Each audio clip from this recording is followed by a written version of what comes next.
Move on to more news coming in with regards to the bomb threats that have been on the rise. In the latest, we are learning that 6 flights, including 5 Indigo and 1 Air India flight, that has received bomb threats at Hyderabad's RGI Airport, prompting immediate checks by CRPF personnel. Security teams cleared all flights after thorough inspections, found no explosives, allowing normal operations to resume.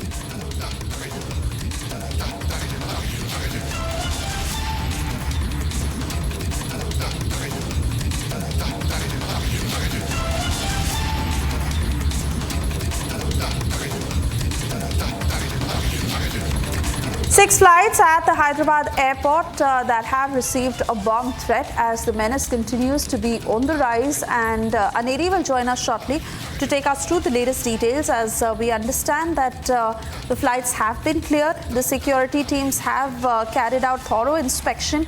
No explosives were found, and normal operations have been allowed to resume. Aneri, what's the latest? Well, what we have been seeing is that back-to-back bomb threat calls, which we have been seeing, is that all across the country we have been getting such bomb threat calls, and now the Rajiv Gandhi International Airport here in Hyderabad has also received a bomb threat call. Around 6 flights, 5 Indigo flights, and also one Air India flight has received a bomb threat call. Is what 5 Indigo flights and one Indigo flight has received the bomb threat call, and also at the same time all the flights are being checked by the officials there, the CRPF officials, bomb squad and also dog squad who were present there have been checking all these flights. And also now what we are being told through our sources is that the flights have been given clearance as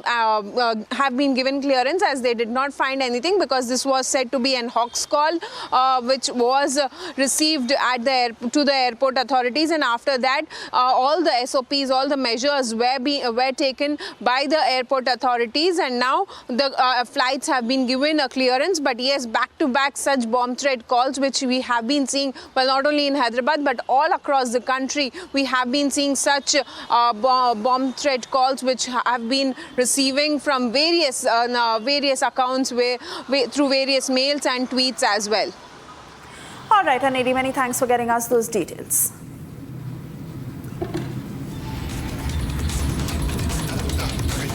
Moving on, as the Shiv Sena faction led by Eknath Shinde has nominated Avinash Rane to contest in Anushakti Nagar, challenging Sana Malik, daughter of NCP leader Nawab Malik. Now, Sana Malik, vying to retain her father's constituency, has faced stiff competition as Rane has stepped in with the backing of the Shinde group. This move signals an intensified battle in a key Mumbai constituency.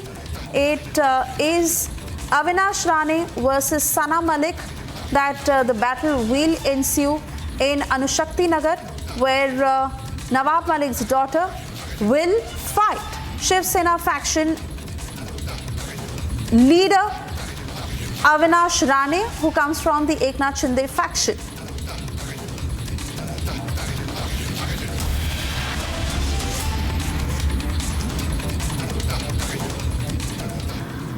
Needless to say, it's not going to be an easy battle to fight, and both sides, the Mahayuti and the Mahavikas Aghadi, that are pitting their best leaders against each other, as this is going to be a fierce battle in the Maharashtra polls, where it is also a battle of prestige for both the MVA and the Mahayuti. Now, the MVA has been reflecting differences with regards to seat sharing, and certainly something that has been a long-drawn obstacle for them to sort.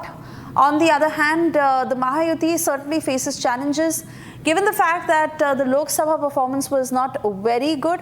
But in terms of this particular fight, let me also cut across to Shravan Sen joining us from the newsroom.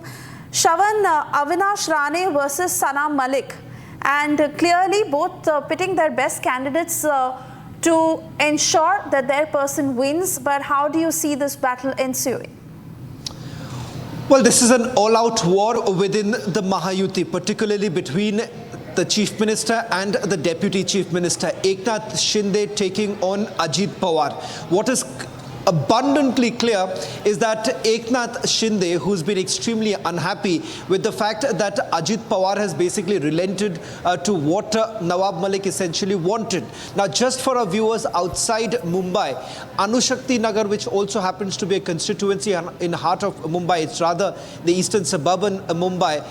What we are given to understand is that Nawab Malik essentially fielded his daughter Sana Malik. This was after there were reports essentially emerging that perhaps Ajit Pawar may not be in a position to field Nawab Malik from that very constituency. It was Nawab Malik who has been representing this constituency. It turns out that Sana Malik, who was fielded by the NCP, thereafter there was a change in the strategy. Nawab Malik immediately went in threatening that he will still continue to fight from Mankur Shivajinagar constituency. In fact, he had already filed his nomination as an independent, and immediately after that he's actually given a statement to the media that almost sounded like an ultimatum to Ajit Pawar. And within a span of less than 60 minutes, you have Ajit Pawar relenting to the demand that was made by Nawab Malik, and the ANB form, the nomination form, was basically given to Nawab Malik from that very constituency where he had filed as an independent. Now, let me just give you the larger picture here. The larger picture is this, that the BJP has been extremely uncomfortable, particularly the Deputy Chief Minister Devendra Fadnavis, who had taken on Nawab Malik when Nawab Malik was with Sharad Pawar. This was with regards to an alleged link with Dawood gang and the fact that large amount of land was usurped, allegedly usurped by Nawab Malik, and his links to the underworld. That is exactly what the BJP had exposed at some point in time. Now, with Ajit Pawar cozying up with Nawab Malik, it perhaps raises more questions about whether at all, this entire alliance is now becoming completely untenable, perhaps pushing the BJP to the corner right now, forcing the BJP to take some action against Ajit Pawar, who has actually fielded Nawab Malik.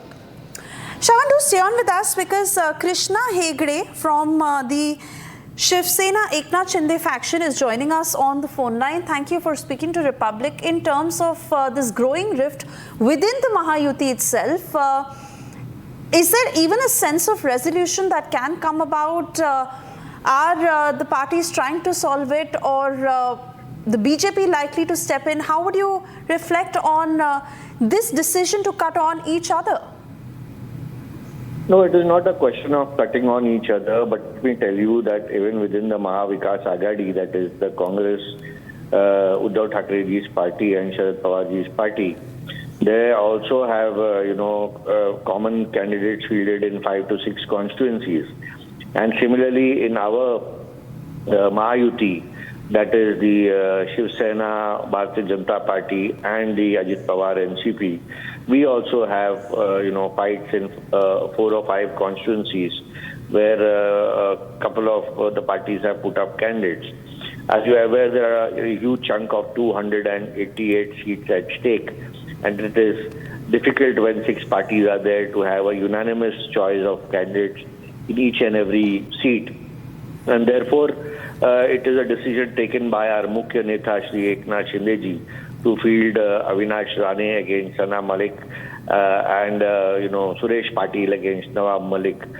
These are technically our seats. Sana Malik seat was held by our father earlier, Nawab Malik.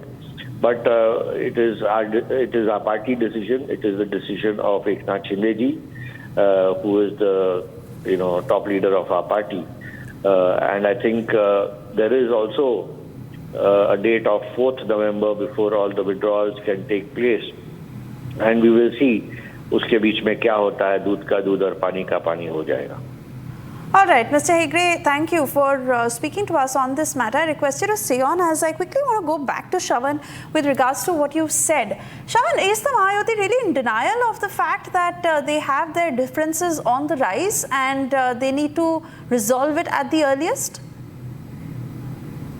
Because we'll try and go back to Krishna Hegde right now, because we need a second confirmation to come in from Eknath Shinde's camp right now, because the list that they had initially put out does not make a mention of a candidate from Anushakti Nagar. So what has really changed in the last 24 hours? Because the question here is that, is this a decision that the party is taking, because they seem to have been completely embarrassed by the decision that has been taken by Nawab Malik as well as Ajit Pawar, and the fact that it perhaps makes it an extremely uncomfortable position for the Bharatiya Janata Party, and perhaps the Bharatiya Janata Party is also putting some amount of pressure on Eknath Shinde to take some sort of an action, send across a strong message that perhaps a politician linked to Dawood gang cannot be acceptable. We'll try and see if we can go back to Krishna Hegde once again as to what's really happening on the ground, because this is a massive war that has erupted within the Mahayuti right now, and Eknath Shinde perhaps is flexing his muscles right now, sending across a very strong message that it is unacceptable. Krishna Hegde is joining us. Mr. Hegde, one question that I want to ask you. We have the official list of the candidates that have been announced by your party. It makes no mention of your candidate from Anushakti Nagar, but however, this list came out much earlier. What has happened in the last 24 hours that you have last minute decided to field a candidate from Anushakti Nagar as well as from Mankod Shivaji constituency? No, from the Mankod Shivaji Nagar constituency, the candidate was finalized much earlier. And the other thing is that there is no disarray or no trouble inside the Mahayuti. What about Anushakti Nagar? You have clarified as far as Mankod is concerned. What about Anushakti Nagar? Was this a last minute decision? See, I have not seen the official list as yet, but let me tell you one thing very clearly, that there is no rift within the Mahayuti. All the three leaders are working in tandem with each other, that is Devendra Fadnavis, Ajit Dada Pawar and Eknath Shinde ji, and we are going to win the forthcoming elections. However, like I said earlier, in some seats, even Mahavikas Agadi is facing this problem, where almost in 5 or 6 seats, and we are also having this issue in 2 or 3, 4 seats, and we will sort it out between ourselves. The important thing is that, I want to mention here very specifically that Nawab Malik was the minister in the NCP Congress government as well. And when he bought this property in 2005, that's the Goawala compound, he was part of the NCP and the Congress and not part of the Shiv Sena. Secondly, this is the internal issue of Ajit Dada's party, and I am sure that Ajit Pawar ji will sort out the internal issue of the party. However, all three leaders will work for the Mahayuti candidates, official candidates, and ensure their victory across the state. Well, thank you very much, Krishna Hegde, for putting this into perspective. However, even Krishna Hegde makes no official comment as far as the candidate from Anushakti Nagar is concerned. There is some amount of confusion that has basically emerged right now, Suvesha, with regards to whether at all this was a last-minute decision taken by the Chief Minister himself, because they have to perhaps go in for some sort of a damage control, because you have the Mahavikas Agadi training their guns at the Mahayuti right now, saying that if you have raised questions about the alleged underworld link with Nawab Malik, how exactly has he been now given a ticket to contest from Mankod Shivaji Nagar constituency? That remains, perhaps the biggest bone of contention right now.